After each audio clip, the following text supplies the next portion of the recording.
성부와 성자와 성령의 이름으로 아멘.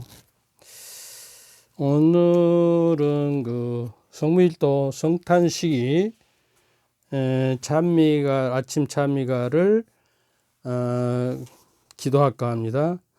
능하신 주 하나님 천지 창조주 만물을 권능으로 다스리시니 새벽에 동력 하늘 밝혀주시고 한낮에 밝은 햇살 비춰주시네.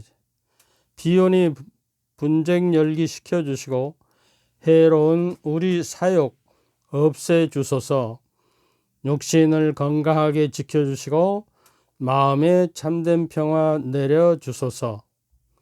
사랑의 아버지와 독생성자와 이로자 성령께서 삼위일체로 영원히 무궁토록 살아계시니 만물을 사랑으로 다스리소서. 아멘. 오늘 이제 성탄을 지내고 여러분의 성탄의 기쁨이 충만하고 축복이 가정과 모든 이에게 내리도록 기도합니다.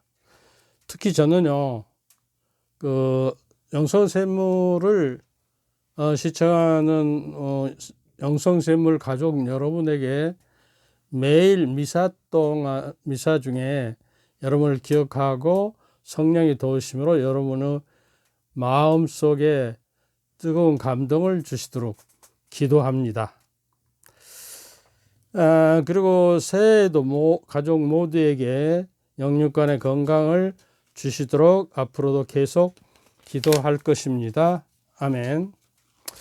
오늘은 지난번에 이제 세례자 요한에 대해서 이제 좀 더 많이 해야 하는데 이번 시간과 그 다음 시간을 하고 끝낼까 해요. 그 세례자 요한은 어째 광야에 외치는 소리다. 소리는 없어지고 말만 선포되는 것이다 이야기였죠. 이게 세례자 요한은 소리고 그리스도는 말씀으로서 우리 안에 머물고 우리 안에 이제 그 말씀이 잉태되어서 그 저기가 되도록 이게 성 아우스팅 말씀입니다. 성탄은 그리스도의 새롭게 오심을 의미하잖아요. 성탄은 새롭게 탄생하심을. 그러니까 성탄이 의미 있게 보내기 위해서 내가 새 사람으로 다시 거듭나는 계기가 성탄의 은총으로 나에게 이루어졌어.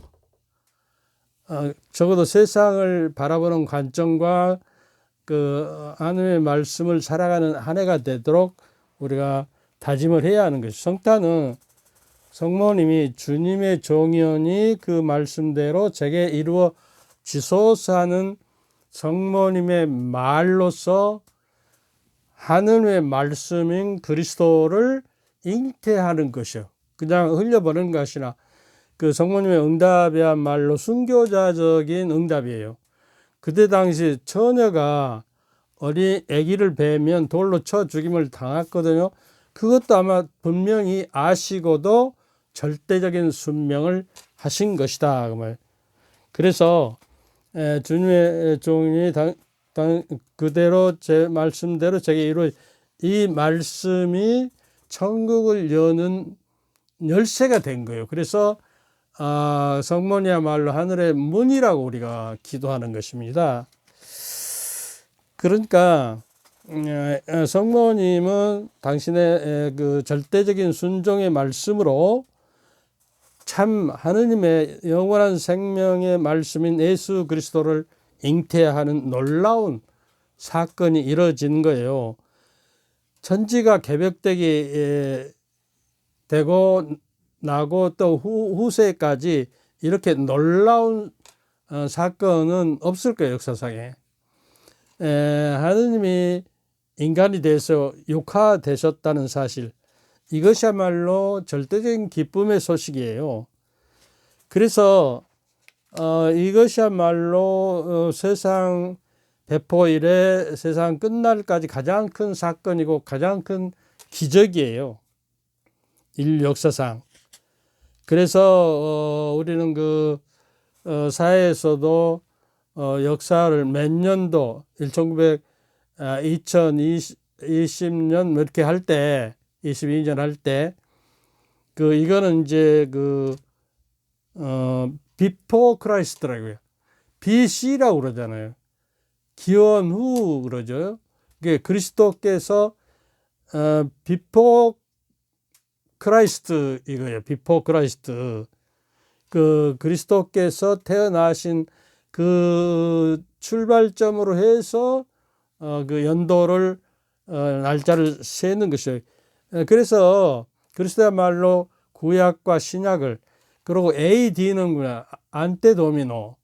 이게 그 주님께서 오시기 전, 그런 안테라는 앞이라는 이야기예요. 그래서 AD, BC로 나눠서 인류 역사의 연도를 표시하게 되는 크나큰 사건, 역사적인 사건이에요. 그래서 루카복음 1장 46절 이하에 성모님의 노래라고 그러죠. 마니피갓. 이거는 하나님께 내 영혼이 주를 찬양하며 나를 구하신 하나님께 내 마음 기뻐 뛰는, 그냥 기뻐 뛰는 게 아니라, 기쁜 게 아니라 기뻐 뛰는다는 것이죠. 그래서 성모님이 엘리사벳을 찾아갔을 때도 엘리사벳 뱃속에 있는 세례자 요한이, 잉태된 요한이 기뻐 뛰놀았다고 그러잖아요. 그러고 이제 성모님의 잉태하신 그리스도께도 그 응답으로 같이 기뻐 뛰노는, 그리고 성모님과 엘리사벳이 기뻐 뛰노고 세례자 요한과 이제 예수 그리스도가 그 뱃속에서 기뻐 뛰노는 아주 그 찬란한 순간이었습니다. 당신의 종의 비천함을 돌보셨도다. 이제부터 만세가 나를 복되다 일컬이다. 이게 성서에는 분명히 성모님을 만세, 세상 만세가 끝날까지 성모님을 복되다라고 일컬을 것이다.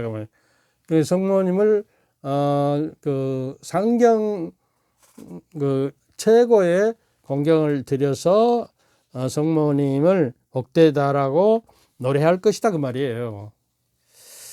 그러니까 그런데 이제 타종교에서는 성모님을 비하시키고 저기 하죠. 원죄로 닫혀있던 천국 문을 여는 하느님의 말씀을 믿고 받아들여. 그러니까 하느님을 말씀을 접하고 그 말씀을 내 안에 잉태되기 위해서 우리들도 매일 성서를 읽고 성서 공부를 하고 그 의미를 깨닫고 그 가치대로 그 성서의 하느님의 말씀의 관점으로 세상을 바라보고 일상에서 일어난 사건과 일들을 그 하느님의 관점으로 그것을 해석하고 살아갈 때 비로소 성모님처럼 살아가는 주님을 위해서 살아가는 삶이 될 것이에요. 내가 누누이 저기 하지만 오늘 또 하느님의 말씀을 내가 모시고 그 말씀이 내 안에 잉태되어서 내 안에 살아 움직이는 에너지로서, 생명의 말씀으로서 나를 이끌어 가시도록 해야 한다 것이요. 그때 이제 성탄 때 보면 예수님께서 갓난아기로 어디에 누워 계셨다고 했죠? 구유에 누워 계시니 하죠. 구유는 말이나 소나 돼지나 여물통이에요. 여물통. 밥통이 밥통. 근데 여기서 우리가 주목해야 할 것은 예수 아기가 왜 첫 번째 밥통에, 다른 데도 아니고 밥통에 누워 계셨냐 이런 이야기야. 덤불 속에 이렇게 계시지 않고. 그러니까 당신이 밥이 돼서 세상에 자기 자신을 내줘서 나를 먹어라 하는 성체성사를 애표하고 있다는 이야기예요.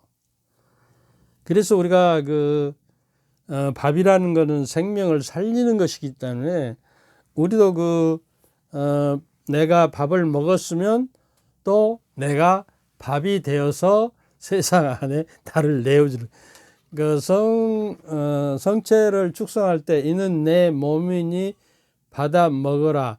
너희를 위하여 내어줄 내 몸, 내어줄 몸. 그러니까 나도 세상을 구원하기 위해서 내어줄 몸으로서 살아갈 때 하나님의 자녀로 살아가고 성체 성사를 내가 영할 수 있는 자격을 부여받게 되는 것이다 하는 이야기예요.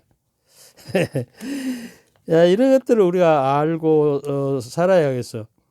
그러니까 그 이스라엘에 들어라 하는 말을 샴마 이스라엘이라고 이스라엘인들에게 이거를 막 목에다 갑에다 저기 하고 머리에 이게 저기 하고 이게 막 그 저기 하고 다녔어요. 그리고 매일 애우고 그 신명기 6장 4절부터 7절이죠. 주 너희 하나님은 한 분뿐이시다. 목숨을 다하고 마음을 다하고 힘을 다하고 정성을 다하여 주 하나님 너를 사랑하여라. 내가 이르는 이 말을 자손들에게 거듭거듭 말해주어라. 일어나서 갈 때나 집에서 쉴 때나 잠들었을 때나 일었을 때나 항상 자손들에게 거듭거듭 말해주라는 거예요. 뼈에 사무치게. 옛날 저기는 그 뼛속에 사무치게 하라 이런 것으로 또 번역될 때도 있었어요. 그러니까 우리가 신앙생활을 살아간다는 것은 내 목숨과 내 마음과 내 힘과 정성을 다해서 하느님을 사랑할 때에 우리의 믿음의 사람, 하느님의 사람으로 살아간다는 것을 우리가 의식해야 하겠습니다. 근데 우리가 한번 주목해야 할 것은 그 성탄은 죄의 회개라고 그랬어요. 주님의 길을 곧게 하는 세례자 요한을 따라서 회개를 위한 회개의 세례를 선포했죠. 근데 세례자 요한은 얼마나 겸손하는 자냐 그러면 나보다 더 큰 능력을 지니신 분이 내 뒤에 오신다. 나는 몸을 굽혀 그분의 신발끈을 풀어댈 자격도 없다. 종 중에 종보다 더 낫다는 것이 자기를. 그래서 이제 그 마르코복음 1장 8절은 나는 물로 세례를 주지만 그분께서는 성령으로 세례를 주신다 하는 것이죠.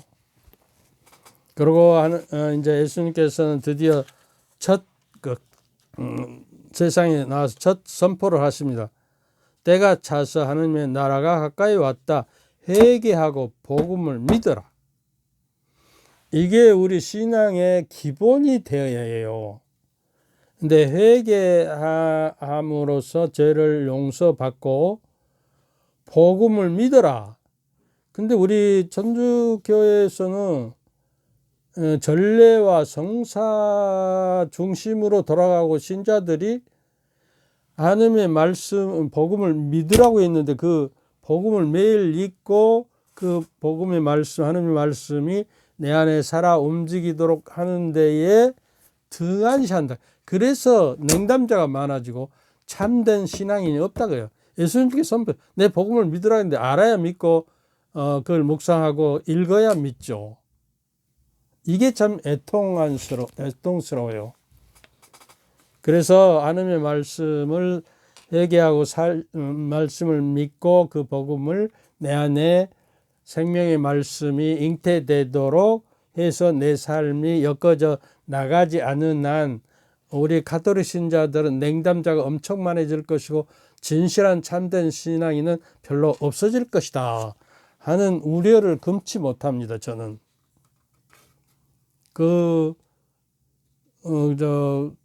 전에 코로나 팬데믹이 일어나기 전에 우리 교구의 미사 참례자 수는 또 우리 한국교회 미사 참례자 수는 19.8%밖에 안 됐어요. 근데 팬데믹이 지나가고 나서는 19.8%에 아마 반토막이 나서 10% 정도나 참여하지 못한 것 같아요. 이거는 하나님의 말씀을 살지 못하는 결과에서도 오는 것입니다. 그냥 하나님의 그 미사를 참여하고 하나님의 말씀을 살아가고 성사를 참여하고 전례를 참여하는 것이 의무가 아니라 하나님께서 우리에게 부어준 은혜스러운 특권이에요. 그거를 잊어버리니까 문제가 되는 것입니다. 그래서 복음을 믿어라 하는 것은 디모데후서 그럼 성경 말씀이라는 건 뭐냐고요? 성경은 디모데후서 3장 16절에 이렇게 이야기합니다. 성경은 전부 하느님의 영감으로 쓰여진 것으로서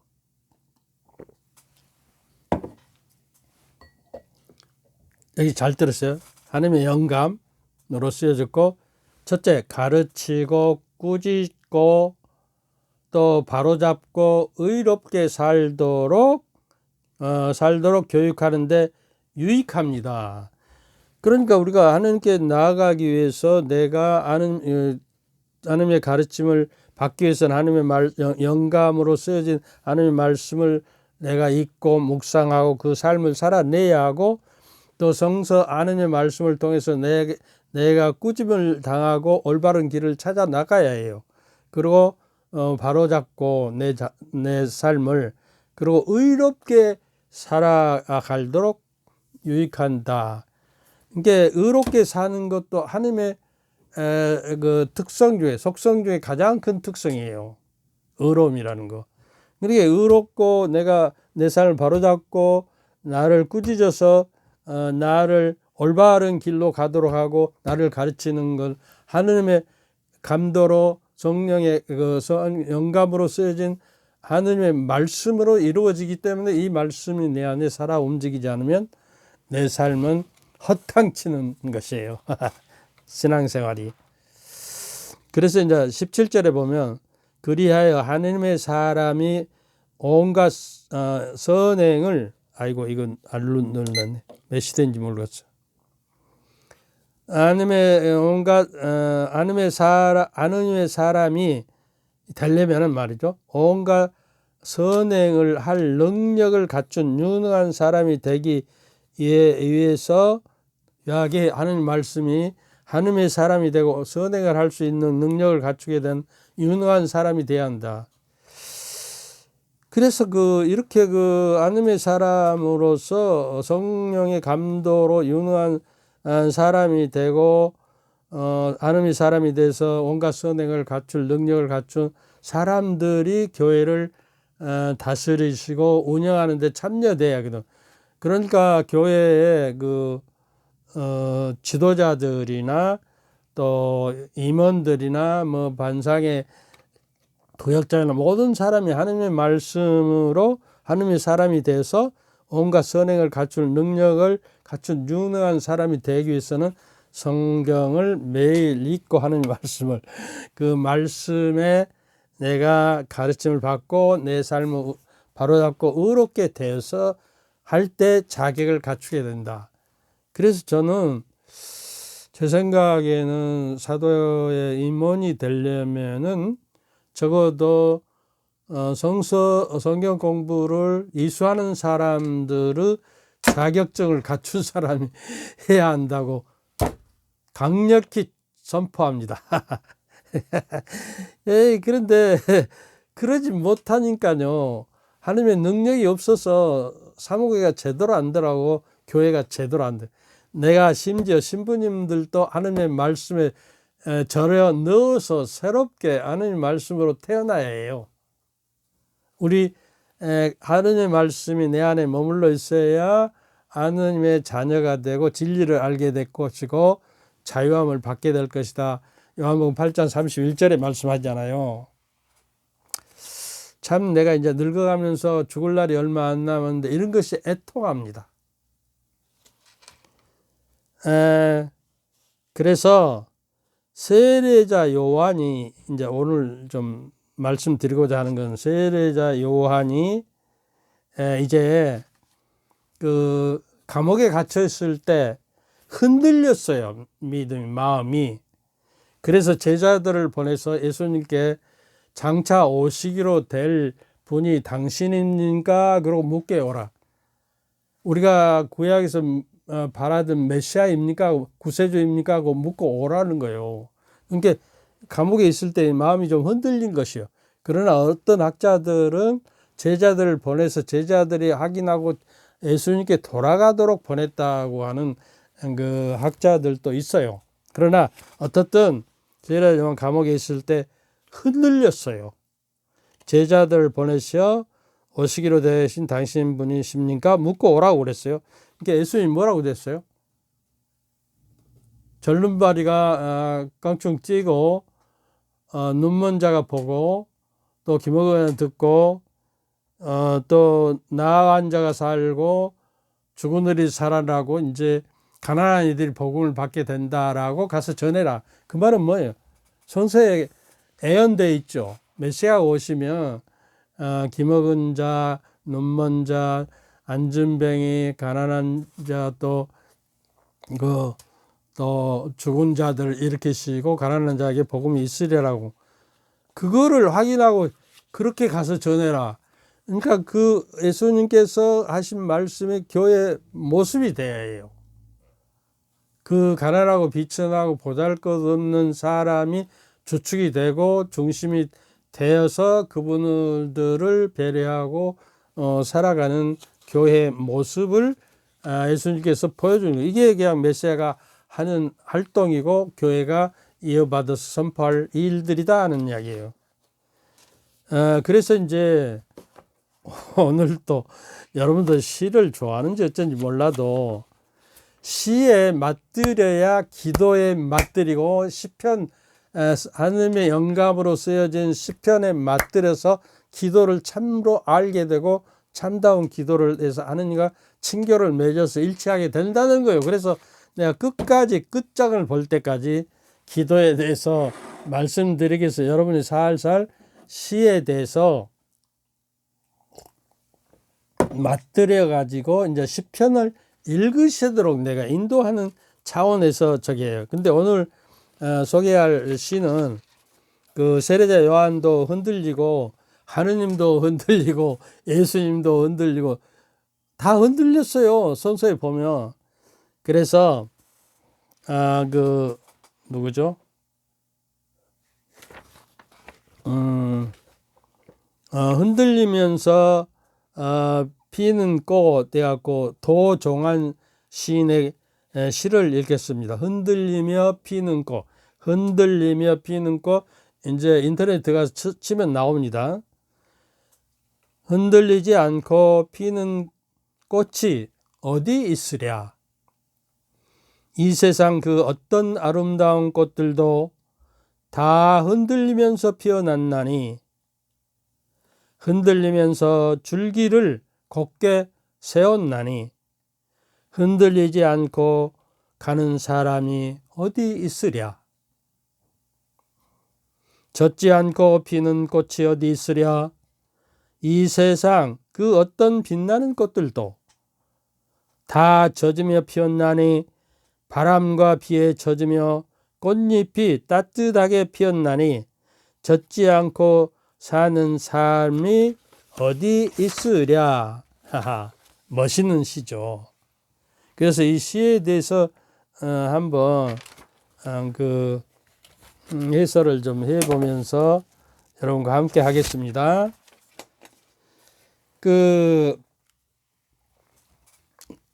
이 장고 그 도서는 꽃망울 터지니 하늘이 열리네. 최해동 지음이라고 뉴스앤조이에서 나오는 책을 좀 참고했습니다. 살아있는 것들은 다 흔들린다는 것이요. 그러니까 흔들리지 않은 것은 죽은 거요. 모든 생물이 살아있는 것들이 흔들린다는 것이요. 세상의 모든 살아있는 생명체의 흔들림 속에서 살아가고 인간도 흔들림 속에서 살아가는 거예요. 그러니까 내 믿음이, 내 신앙이 좀 흔들리고 했다고 해서 걱정하지 마세요. 흔들림은 바로잡는 계기가 되는 것이니까. 노란 개나리꽃, 장미꽃, 할미꽃 이런 것을 볼 때 그 꽃들이 내가 바라보면 내 마음을 빛나는 꽃이, 내 마음에 꽃이 하나 피어나고 빛나게 흔들려요. 내 마음도. 나는 뭡니까? 목련화를 너무 좋아해요. 그 새하얗지도 않고, 이렇게 그 은은한 색깔로서, 목련이 꽃이 떨어지면요. 한 입 한 입 떨어지는 거 아니에요. 통째로 떨어져 버려요. 모든 것을 받쳐버리는. 내가 누군가 사무치게 사랑하면 말이죠. 내 마음에 봄바람에 흔들리는 꽃잎처럼 나도 흔들려요. 연애를 해봤으면 여러분 알죠. 온통 나를 흔들리게 만들고 걷잡을 수 없이 그냥 정신없이 반해버리고 미쳐버리는 거예요. 그래서 이제 사무치게 사랑하면 그런데 사무치게 그리워하면 어떻게 되냐. 그것은 풍랑처럼 막 바람에 흔들면서 나를 걷잡지 못하게 휘어잡아버려, 나를 사로잡아 버려요. 그러고 사랑하는 상대가 나를 소유해 가버려요. 온통 내 마음을 차지하고 잠잘 때나 뭐 일어설 때나 일할 때나 하여튼 전화 소리가 안 눌린가 하고 늘 기다리고 같이 있어도 보고 싶고 헤어지면 또 보고 싶어서 집에까지 데려다주고 막 이 날란 법칙을 사로잡힌 거예요. 우리가 하느님을 사랑한다는 것은 그 빌립보서 1장 21절인가요? 사도 바울은 나는 예수 그리스도께 사로잡혔다 이렇게 너무 반해버린 거예요. 다음에 두봉 주교님이 어떻게 해서 신부가 되기로 했습니까? 나는 말이죠. 주님께 반하고 탐복해가지고 하느님을 사랑하게 되고 하느님께 사로잡혔다 이렇게 이야기를 해요. 참 멋있는 저기를 말씀하더라고요. 그런데 사람 갈 때는 흔들리는 갈 때는 바람에 흔들리는 갈대다. 그러나 사람은 생각하는 갈대다. 근데 내가 가만히 갈대를 보니까 갈대가 막 갈대밭이 막 흔들리는데 부러지든 잘 않거든요. 왜 그럴까?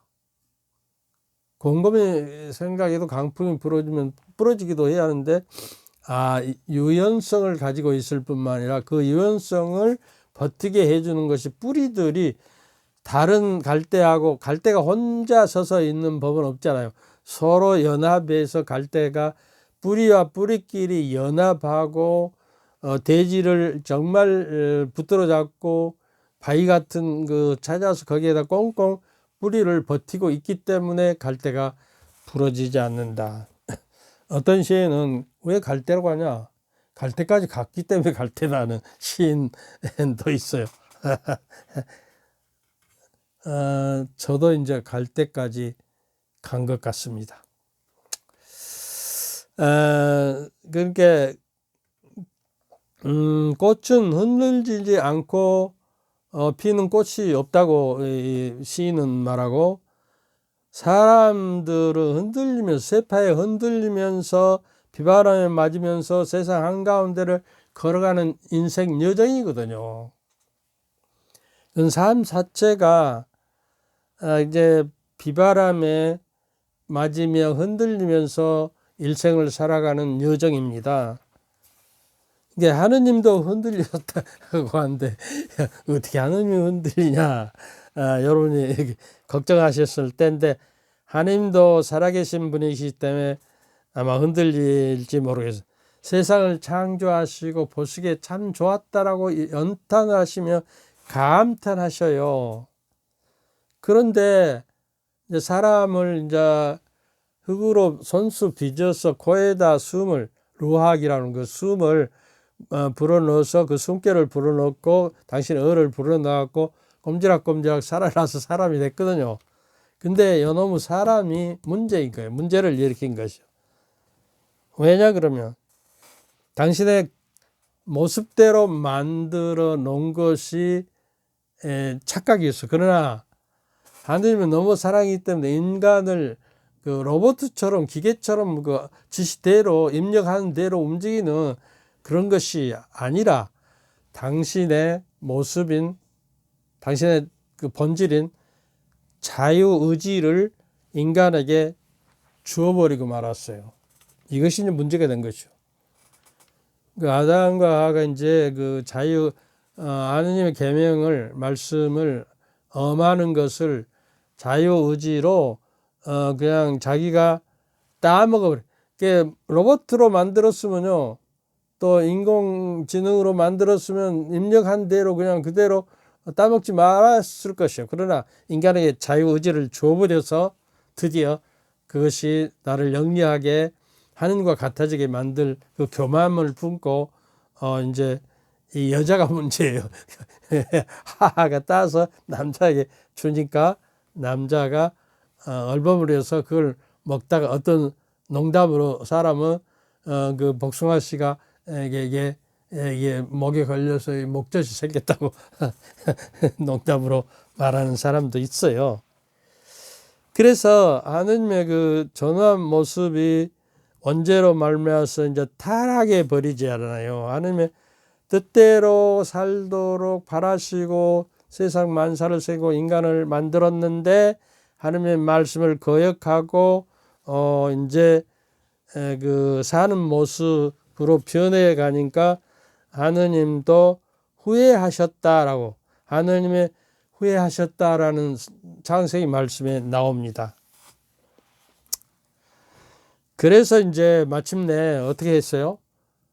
노아를 정말 하느님을 모시고 사는 노아를 마침내 선택했어서 노아를 통해서 그 마른 땅에서 노아의 방주를 만들게 해가지고 모든 생물들의 한상들을 짐승들 날짐승 한상들을 저기 하고 그 자기 가족 7명인가요? 를 살아서 내서 그래서 이제 새 사람으로 만들고 새로운 세상을 회복해야겠다 하고 만들어서 이제 평화의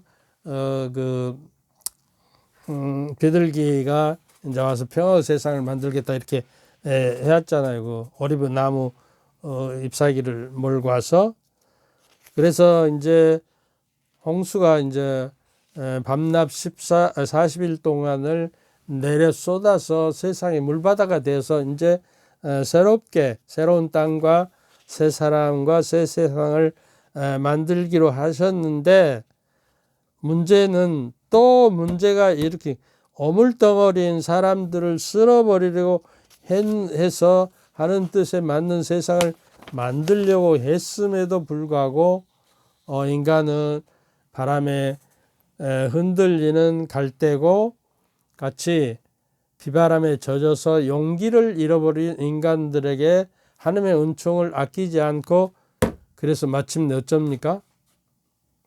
당신의 외아들을 보내셔서 이 세상 사람들을 하나님의 모습으로 회복시키고 하나님의 자녀로 삼아서 당신의 나라에 오도록 했다고 말이에요. 요한복음 3장 16절에 보면 이건 꼭 외워두세요. 요한복음 3장 16절 하느님께서는 세상을 너무나 사랑하신 나머지 외아들을 내주시어 그를 믿는 사람은 누구나 멸망하지 않고 영원한 생명을 얻게 하셨다. 그러니까 여기서 보면 하느님께서 세상을 너무나 애아들을 내주셨다고 그래요. 내주셨다. 그러니까 애아들은 예수 그리스도께서는 어때요? 하느님의 그 높은 지위를 마다하시고 인간의 비천한 모습을 태하셔서 갓난아기로 힘없는 아기로 태어나셔서 낮은 자세로 오신 거예요. 당신을 온전히 비우시고 그러잖아요.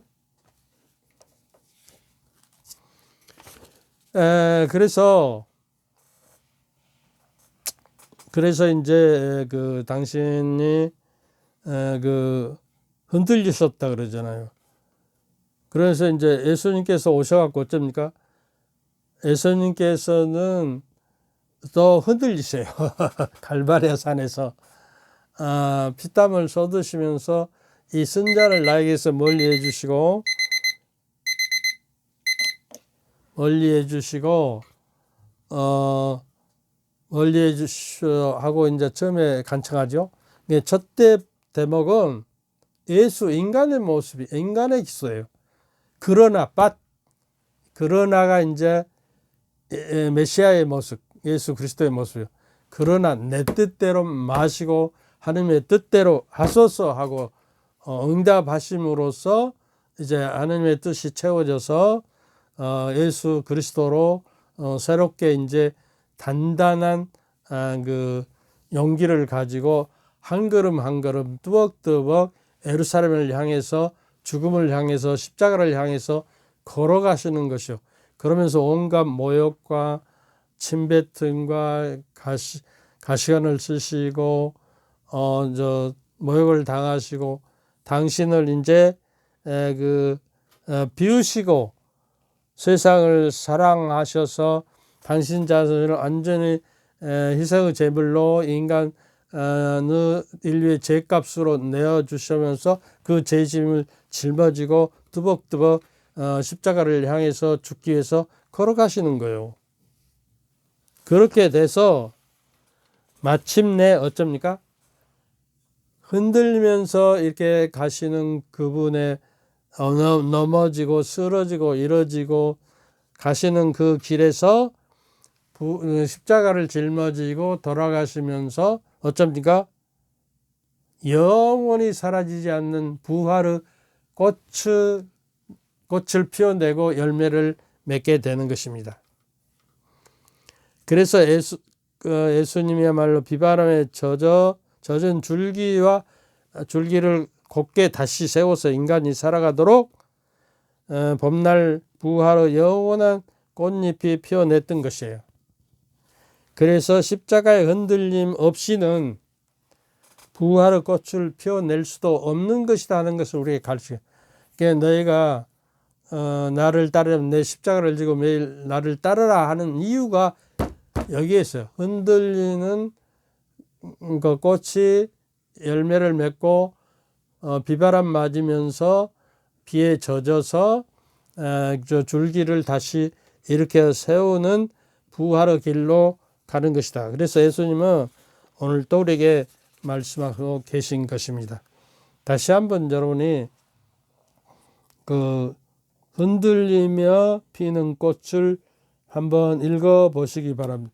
도종환 시인입니다. 여기까지 할 것 같아요. 시간이 몇 시 된지 모르겠어요. 시간 안 눌러놔서. 흔들리면서 피는 꽃. 젖으면서 줄기를 세우는 것. 주님께서 저희와 함께 또한 사제의 영과 함께 전능하신 성부와 성자와 성령께서는 여러분과 여러분 모두에게 축복을 내리소서. 우리 주 그리스도를 통하여 비나이다. 아멘. 감사합니다. 새해 복 많이 받으세요.